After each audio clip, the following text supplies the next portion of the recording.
My husband claimed he got rid of our dog because he was a nuisance, but the terrifying truth was hidden in a storage unit I was never meant to find. I thought I was fighting to save my pet until I discovered my entire life was a calculated experiment, and I was the final variable. My house felt like a tomb the moment I stepped through the front door.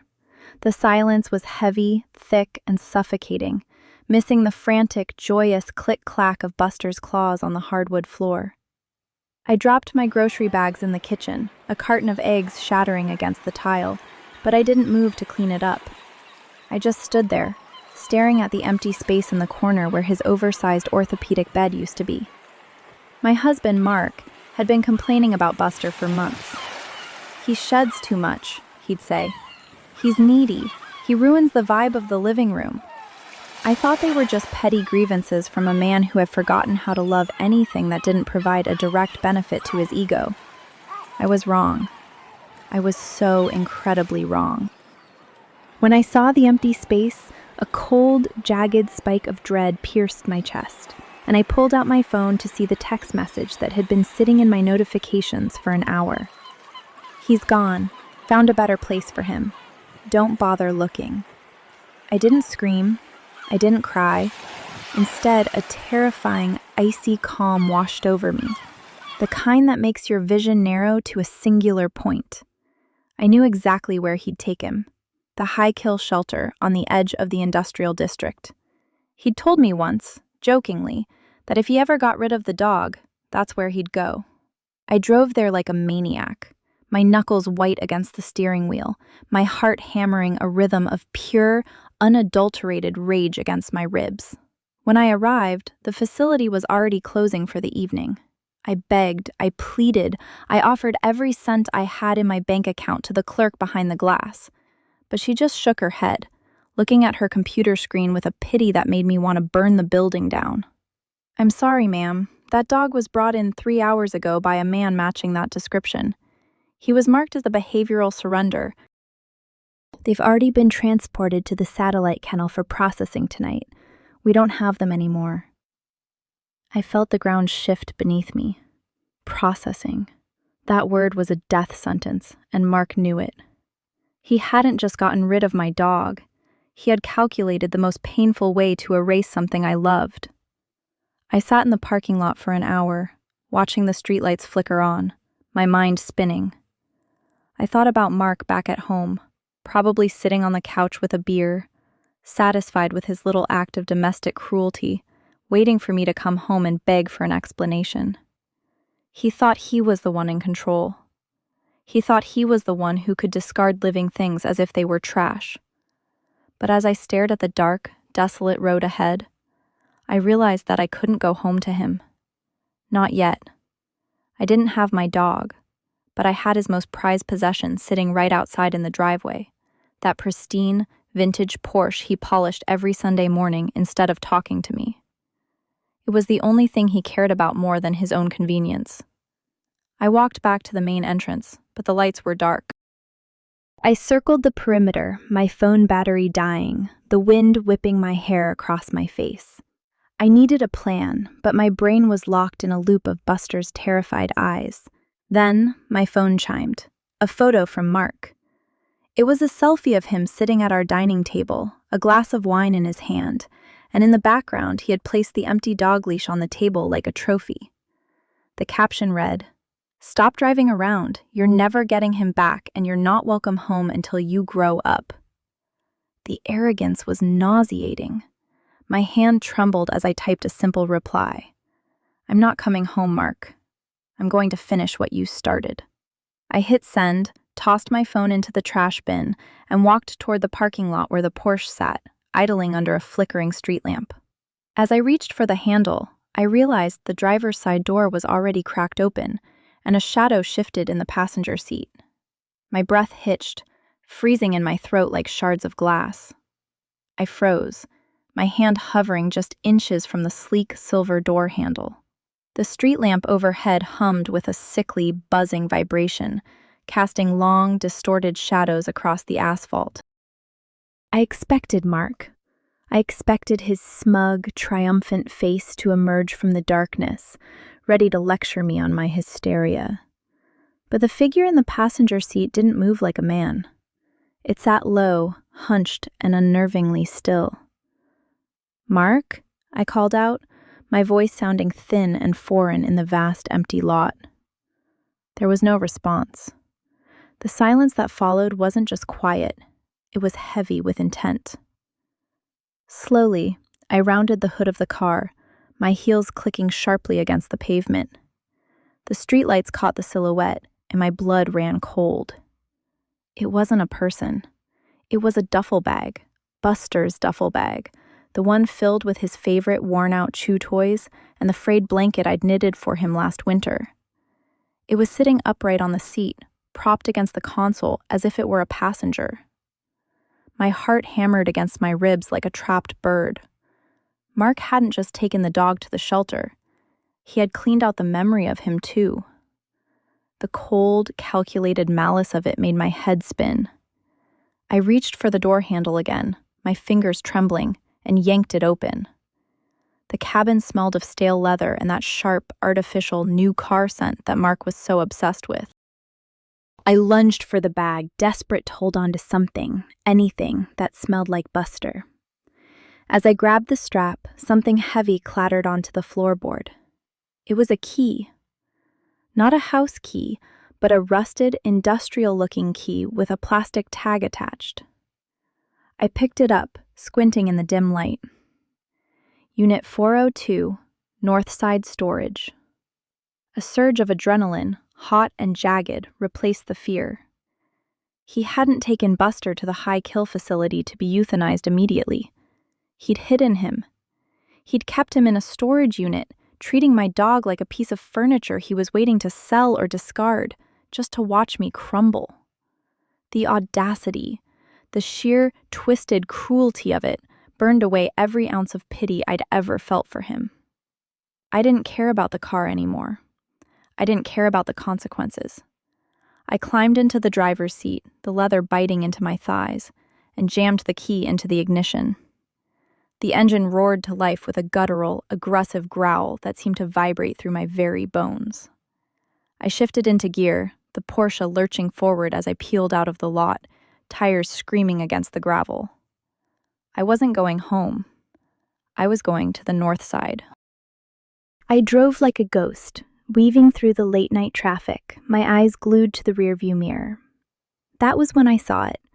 A pair of high-beam headlights locked onto my bumper, gaining speed with terrifying precision.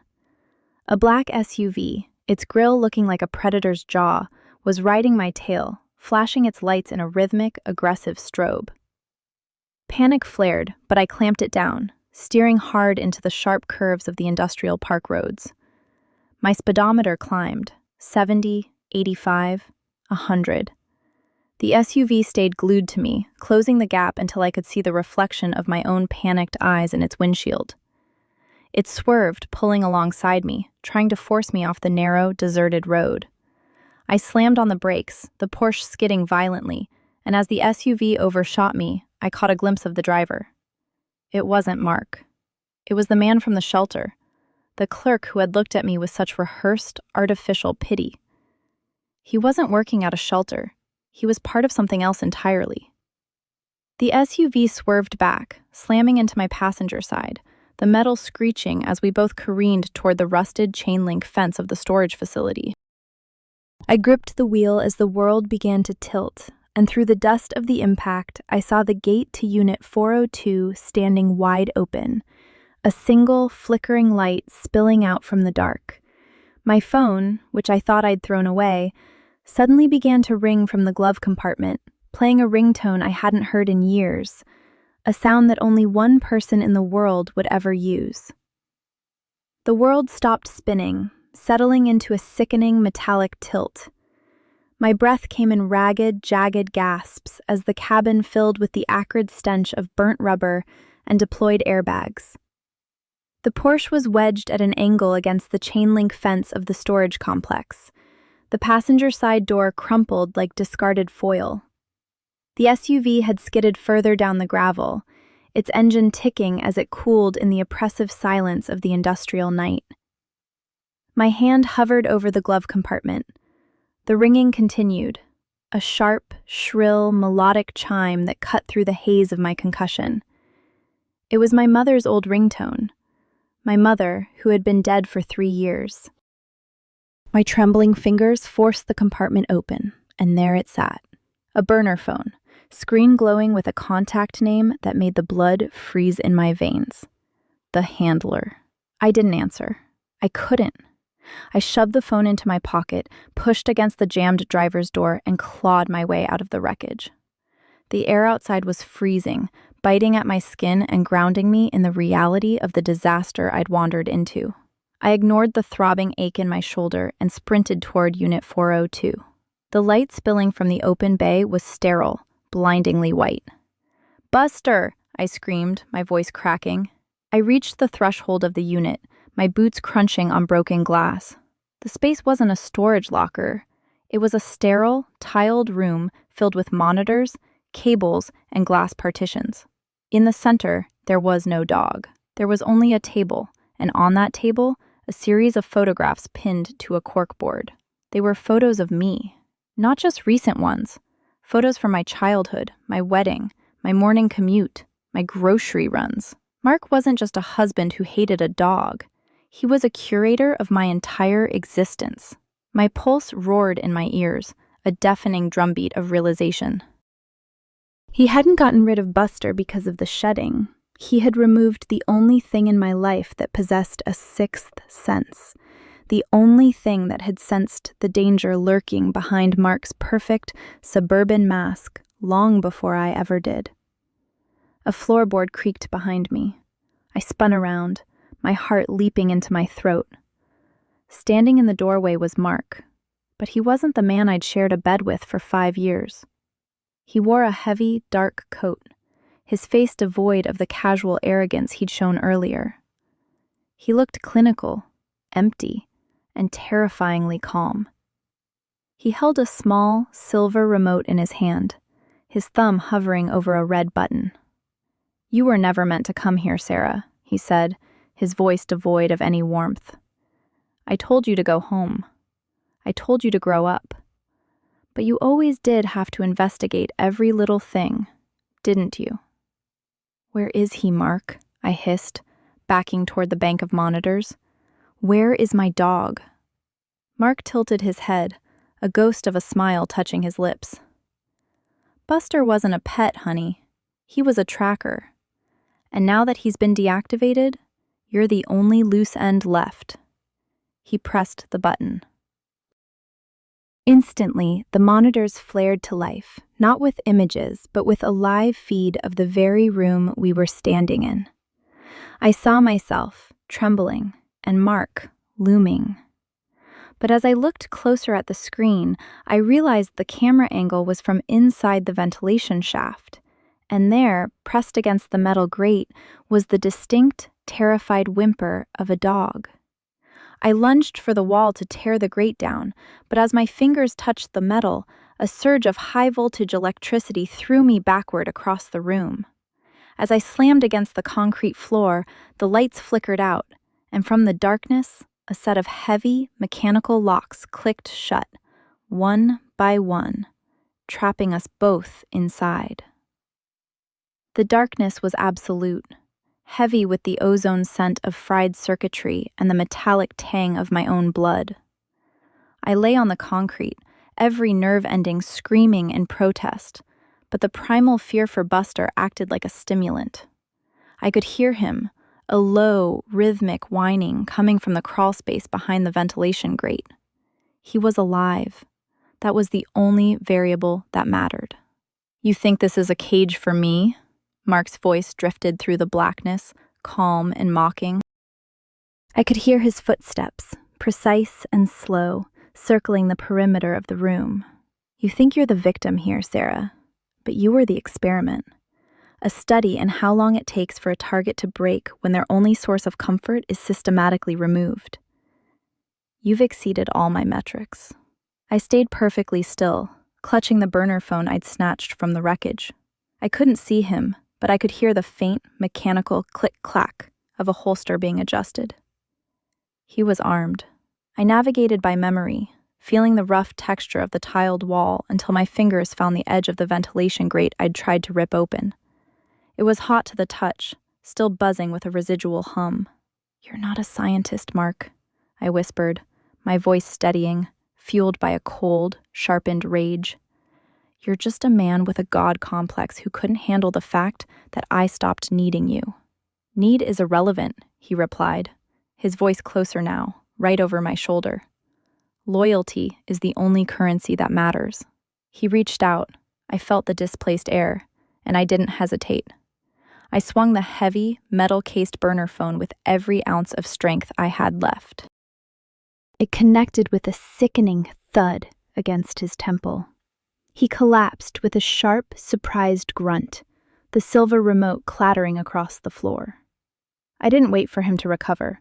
I lunged for the remote, my fingers scrambling over the cold plastic until I found the toggle. I pressed it down, and the room groaned. The electromagnetic locks on the ventilation shaft disengaged with a sharp, heavy thunk. A moment later, the grate was pushed open from the inside, and a familiar, warm weight collided with my chest. Buster.